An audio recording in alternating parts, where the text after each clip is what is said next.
안녕하십니까 여러분. 유저지에 산 남자, 유익한 정보를 사랑하는 남자 유선남입니다. 여러분들에게 오늘도 유익한 정보를 알려드리려고 이렇게 영상을 만들고 있는데요.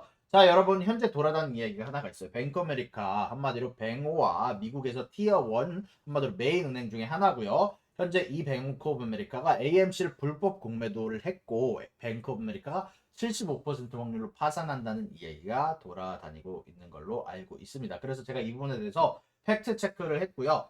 일단 기본적으로 제 의견을 말씀드리자면 먼저 이 얘기를 해드릴게요. 루머라고 생각이 됩니다. 말도 안 되는 루머라고 생각을 해요. 자, 그럼 하나씩 왜 제가 그렇게 생각을 했는지 알아보도록 합시다. 물론 이것도 제 개인적인 의견이고 여러분들의 팩트를 기반으로 전해드리고 있긴 하지만 뭐 제가 틀릴 수 있는 거니까요. 여러분들 하나씩 집중해서 보시길 바랍니다. 자, 첫 번째 여기에서 말한 내용이 이 글의 출처는 뱅크 아메리카가 불법으로 AMC를 공매도했고 뱅크 아메리카가 75%로 확률로 파산을 한다는 루머의 출처는 이 franknez.com, 제가 지금 보여드리고 있는 웹사이트 franknez.com이라는 웹사이트가 출처고요. 이 글이 레딧에서 무분별하게 퍼져나가서 지금 한국에서도 지금 퍼져나간 것으로 보이는데, 자, 이 프랭크 네즈라는 사람에 대해 신뢰성 먼저 알아봤죠. 이 프랭크 네즈라는 사람은 10월 4일 기준 제가 지금 보여드리는 유튜브 채널이에요. 자, 이 사람이 물론 구독자가 적다고 신뢰성이 적어지는 건 아닌데, 자, 이 사람이 10월 4일 기준 구독자가 300명 이하의 유튜버고요.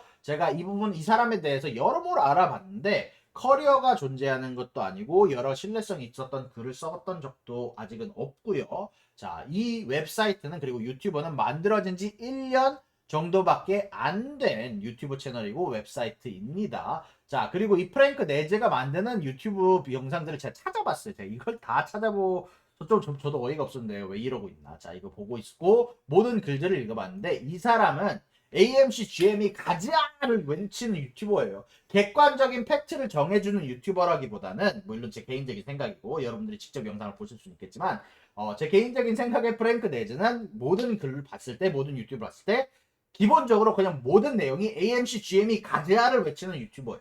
물론 이게 틀렸다는 접근 방식은 아니지만 저는 개인적으로 유튜브를 작성하거나 여러분들에게 어드바이저나 뭐 제가 뭐 금융 어드바이저는 아니지만 여러분들에게 영상을 제작할 때 저는 최대한 팩트에 기반해서 제작을 하려고 노력하고 있고 모든 영상들은 그래야 된다고 생각을 해요. 중립적인 입장에서. 아무튼 프랭크 네이즈는 AMC GME가 무조건 올라간다고만 이야기하는 유튜버고 거기에 대한 근거를 명확하게 제시해주는 유튜버는 아닙니다. 자, 이 프랭크 네즈가 어쨌건 쓴 글, 제가 지금 보여주고 있는 이 글에서 말한 뱅크 아메리카 75% 확률로 파산한다는 곳의 출처는 이 매크로 엑시스라는 웹사이트입니다. 이 매크로 엑시스라는 웹사이트를 찾아보잖아요.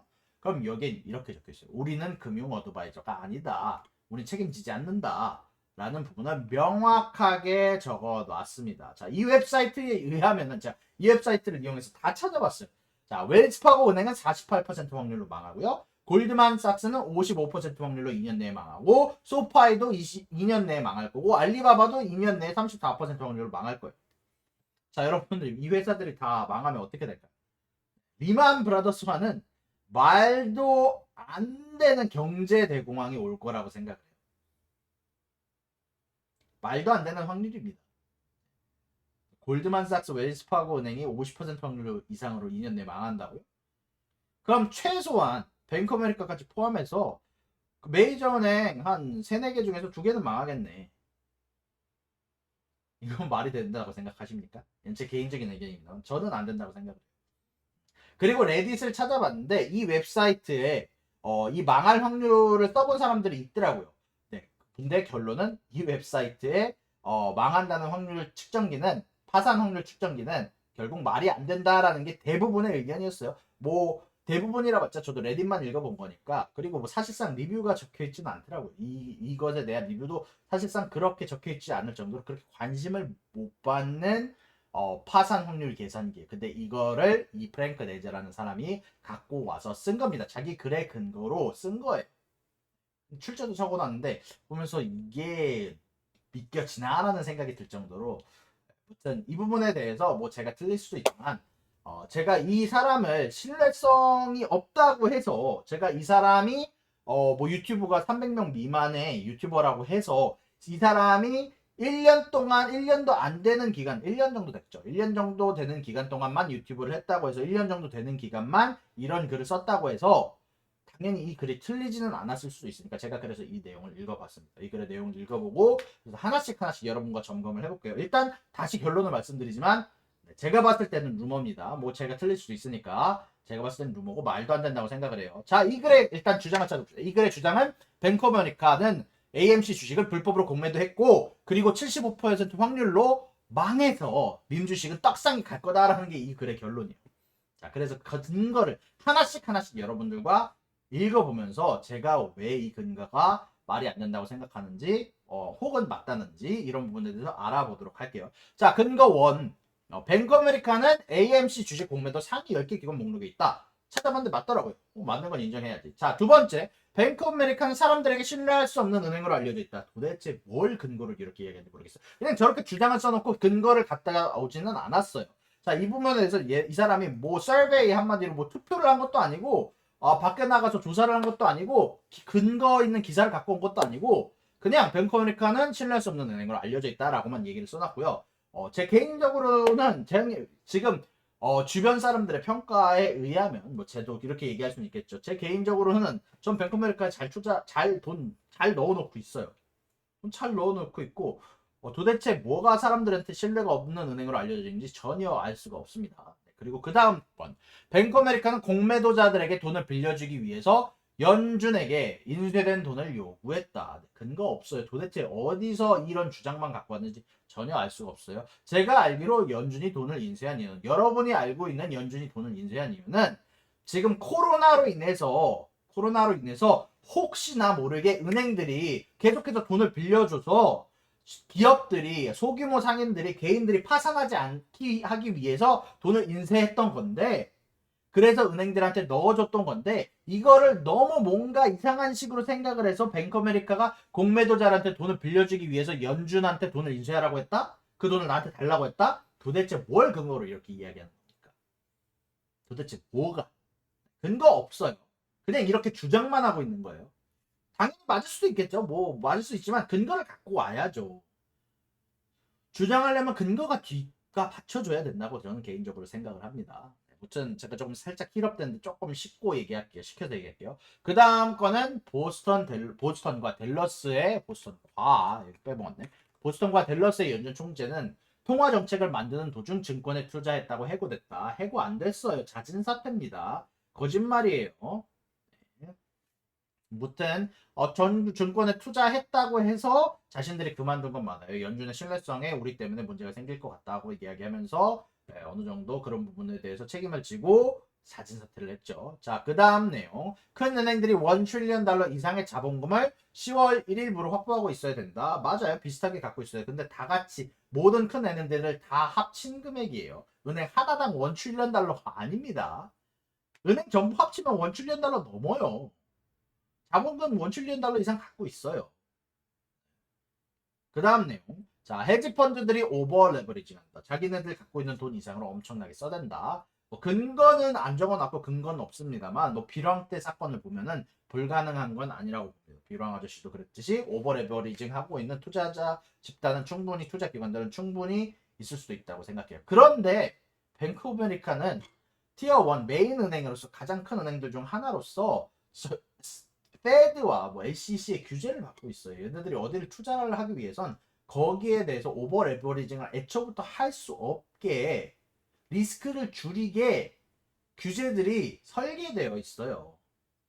뱅크 오브 아메리카는 오버 레버리징을 쓸 수 있는 은행이 아닙니다. 전 그 다음 내용을 갈게요. 자, 그 다음 내용은 옐런이 헤지펀드 레버리지 문제로 경제 위기가 올 수 있다고 했다. 맞아요. 그렇게 얘기하긴 했었죠. 인터뷰 때 답변을 그렇게 얘기하긴 했었어요. 근데 이게 뱅크 아메리카나 GM이나 AMC에 대한 이야기가 아닙니다. 빌황 때 같은 이야기를 했었던 거고 그리고 레버리지가 현재 많이 쌓여있다. 많이 쌓여있다는 부분에 대해서 이야기를 한 거고 이런 부분에 대해서 테스트를 하기 위해서 스트레스 테스트를 연준에서 매번 여는 거예요. 그 다음 내용으로 갈게요. 자, 그 다음 내용 여기에 나와있던 내용 중 하나는 연준과 보스턴과 댈러스 총재가 계속 넘어갔네. 잠깐만요. 여기 있다. 연준과 보스턴과 댈러스 총재가 기관이 돈을 빌리는 걸 막지 않았다. 그들한테 돈을 빌려주는 것에 기여를 하고 한마디로 계획해서 같이 참여를 했고 거기에서 돈을 벌었다. 근거 없어요. 팩트는 뭐 연준이 기관한테 돈을 빌려주죠. 왜냐? 유동성을 공급하기 위해서. 그게 끝! 돈을 벌었다? 아직 모르죠. 뭐 봐야 되지 않겠지만 뭐 당연히 얘네들이 모럴 해저드가 있어요. 아니 자기네들이 저런 높은 포지션에 있었으면 당연히 주식 같은 부분들을 조심했어야지. 하지 말았어야지. 모럴 해저드가 있는 거는 맞지만 그들한테 기여하고 돈을 벌었다? 이건 너무 말도 안 되게 그냥 확대 해석하는 겁니다. 근거를 갖고 와야 된다고 생각을 해요. 당연히 이런 부분에 대해 의심은 할 수 있습니다. 의심하는 글을 던질 수 있었지. 그럼 그 의심이 먼저 근거가 되었어야지. 이런 결론이 낮은 근거가 없는 글을 갖고 와서 또 다른 주장의 근거를 쓰는 거는 너무나 빈약해요. 너무나 빈약합니다. 자, 그래서 그 다음 나왔던 내용이 연준 총재들이 스캔들이 확대되기 전에 범죄 현장을 탈출하는 거다. 도대체 뭔 근거? 제가 이렇게까지 원래 보통 이야기 안 하는데 제가 개인적으로 이렇게 근거를 제대로 이야기하지 않으면서 하는 건 별로 좋아하진 않아요. 아무튼 그 다음 내용은 시타델의 자산 대부분이 뱅크 오브 아메리카 메릴 린치가 보유했다. BAML이라고 하는데 이게 뱅크 오브 아메리카 메릴 린치라는 쪽에 브로커리지 집단을 브로커리지를 이제 전문으로 하는 뱅크 오브 아메리카 부서 중에 하나를 줄임말을 하는 건데요. 자, 이 BAML이 제가 결국 찾아봤어요. 시타델이 진짜 자산 대부분 BAML이 보유하고 있다. 그래서 찾아봤는데 있긴 있더라고요. 자, 이렇게 적혀 있었는데 12월 31일 2019년 기준 뱅크 아메리카 메릴 린치는 클리어링 앤 프라임 브로커로 90%의 컴퍼니 회사의 자본들 자산들을 관리한다. 딜 해준다. 그래 맞네. 근데 왜 이렇게 보유하냐? 아니 뱅크 아메리카 브로커니까. 제가 로빈후드에 제 자산을 많이 넣어놓는 거는 로빈후드가 내 뒤치덕거리를 해주는 게 아니라 뱅크 아메리카 로빈후드가 나의 어두운 부분을 닦아줘서 그런 게 아니라 그냥 내가 쓰는 브로커니까 로빈후드가 내 돈을 갖고 있는 거지. 브로커니까 당연히 내 돈을 갖고 다른 곳에 주를 주고 받으면서 당연히 자기 자산을 결과적으로 많이 맡길 수밖에 없는 거지. 내 뒤를 똥꼬를 닦아주는 회사가 아니라 로빈후드가 그냥 내가 그냥 자주 쓰는 브로커니까 메인 브로커니까 내 자산이 많이 들어가 있는 거죠. 도대체 일단은 보유한다고 하고 난 다음에 뱅크 아메리카가 시타델의 어두운 부분을 막 섞어준다고 했는데 여기다 적어줘. 어두운 부분을 BAML이 관리해줌이라고 적혀놨었는데 말도 안 돼요. 네? 도대체 이 주장의 근거가 어디 있는지는 저도 솔직히 잘 모르겠습니다. 자, 그 다음 내용. 뱅크 아메리카가 75% 확률로 파산한다. 말씀드렸지만 이것에 대한 출처는 매크로 엑시스라는 곳이고 이 곳의 확률은 말도 안 되는 정도입니다. 애초에 말씀드렸다시피 금융 어드바이저가 아니라고 어바웃어스에 못 박아놨고 이 웹사이트에 의하면 2년 내에 웰스파고 은행은 48% 확률로 망하고 골드만삭스도 55% 확률로 망하고요. 소파이가 망할 확률도 56%고 알리바바가 망할 확률도 34%. 제가 한번 보여드릴게요. 자, 알리바바 망할 확률 34%. 자, 여기 적혀 있죠. 자, 웰스파고 망할 확률 48%. 자, 이렇게 적혀 있죠. 자, 그러면은 자, 여기 그 다음에 자, 여기 골드만삭스 망할 확률 55%. 자, 그럼 제가 이렇게 얘기해 드릴게요. 제가 이것들이 사실이잖아요. 이게 사실이잖아요. 미국 망해요. 미국은 진짜 주가 대폭락 시절을 겪게 될 거예요. 미국뿐만이 아니라 모든 나라들이 경제 대공황을 겪게 될 겁니다. 이 웹사이트에 해준 게 사실이라면. 네, 무튼 여기까지 하고 그 다음 내용으로 넘어가도록 할게요. 자, 그 다음 여기에 나와 있던 내용은 자, 뱅크 아메리카가 거의 개인들이 불신을 하는 은행이다. 많은 개인들이 불신으로 뱅크 아메리카에서 돈을 빼는 중이다. 라고 얘기하면서 그 근거로 이렇게 얘기했어요. 왜냐면은 내 가족 중에 한 명이 뱅크 아메리카에서 98%에 해당하는 돈을 뺐다. 그래서 개인들이 뱅크 아메리카에서 돈을 빼는 중이다. 대체 뭔 일반화의 오류야. 아니 그렇게 따지면은 내가 돈을 포트폴리오에서 70%를 테슬라에서 잃었으니까 테슬라가 안 좋은 곳인가? 이거 진짜 일반화의 오류지. 이거 내가 말한 것도 애초에 좀 이상한 논리긴 한데 너무 말도 안 되는 근거로 써놨어요. 내 가족 중 한 명이 가족 중 한 명이 뱅커메리카에서 거의 모든 돈을 뺐다. 뱅커메리카에서 개인들이 불신으로 돈을 빼는 중이다. 도대체 무슨 근거로 썼는지 모르겠습니다. 나가서 조사라도 했나? 뉴스를 가지고 왔나? 아니면 무슨 조사 결과를 갖고 왔나? 스태티스틱한 결과를 갖고 왔나? 전혀 없어요. 전혀 없습니다. 자, 개인적으로 생각했을 때 말도 안, 요때가 제가 제일 황당했어요. 이쪽 글이 제가 제일 황당했고, 마지막으로 이 글의 결론을 제가 한 번 더 정리해 드릴게요. 이 글의 결론은 뱅크 오브 아메리카가 파산할 거고, 결국 AMC GME의 주식이 쇼트된 것 포함 모든 자산을 회수 및 매각해서 부채를 청산할 거다. 결과는 이것 때문에 모든 AMC GME 주식들이 쇼트 스퀴즈가 돼서 Mother of all short squeeze라고 하더라고요. MOASS라고 하는데 이것으로 인해서 부채 레버리지 청산으로 인해서 림 주식은 청전부지로 오를 거다라는 결과를 써놓은 결론을 내놨는데 애초에 뱅호아가 파산한다는 전제 조건이 잘못되어 있고 도대체 이 글 어디에 뱅크 아메리카가 불법이라고 적혀 있는지 저는 전혀 알 수가 없었습니다. 뭐 제가 미스한 부분이 있고 제가 뭐 영어가 딸려서 그럴 수도 있겠죠. 도대체 그 근거가 어디 적혀 있는지 모르겠어요. 맨 처음에 주장한 거 빼고 뱅크 아메리카가 왜 일리글리 쇼링을 했다. 도대체 어디에서 뱅크 아메리카가 불법으로 쇼팅을 공매도를 했는지 그 근거가 무엇인지 전혀 적혀 있지가 않아요. 뭐 제가 부족한 부분이 있을 수도 있겠고 제가 뭐 모든 걸 다 아는 사람은 아니지만 너무 근거가 적혀 있지 않고요.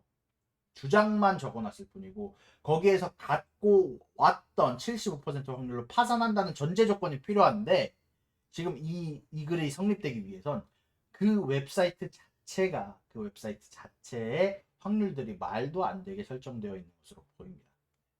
무튼 결론을 한 번 더 말씀드리면 이 글은 제가 봤을 땐 루머에 가까운 글이고요. 조금 제가 이 영상을 찍으면서 조금 좀 뜨거워진 부분들이 없지 않아 있는데 개인적으로는 저는 주장들 좋아해요. 주장들 좋아하고 그런데 이런 뭐랄까요? 만약에 진짜 유튜버고 만약에 자신의 글이 공신력이 있고 이렇게 레딧 사이에서 퍼질 거라는 걸 알고 있으면은 제대로 된 근거를 갖고 와야 된다고 생각을 합니다. 제대로 된 근거를 갖고 와야 된다는 생각을 하고 어, 개인적으로는 많은 분들이 흔들릴 수도 있고 장에도 영향을 줄 수도 있고 회사 하나가 흔들릴 수도 있는 문제고 아무튼 모르겠어요. 저는 개인적으로는 루머라고 생각을 하고 다시 한번 말씀드리지만 당연히 일단 이런 좋은 이야기를 전해주셔서 제가 이렇게 영상을 만들 수 있고 제가 찾아볼 수 있게 해주신 NH님한테 일단 먼저 감사드리고요. 여기까지 하고 일단 저는 마무리하도록 하겠습니다. 제가 봤을 때는 루머 물론 제 개인적인 의견 뭐 저는 파이낸셜 어드바이저가 아니고 금융 어드바이저가 아니고 여러분들을 위해서 같이 공부하는 입장이기 때문에 물론 제가 틀릴 수 있다는 걸 여러분들 보시고 직접 여러분들 이렇게 프랭크 네즈 웹사이트를 와서 찾아보셔도 괜찮고 이분 유튜브 가셔도 찾아보셔도 좀 괜찮다고 생각을 합니다. 여러분들이 직접 보고 판단하시는 게 저는 제일 이롭다고 생각을 하니까요. 아무튼 여러분 여기까지 하고 정리하도록 하겠습니다. 여러분 여기까지 뉴저지에 사는 남자 유컨영을 사랑하는 남자 유사남이었고요.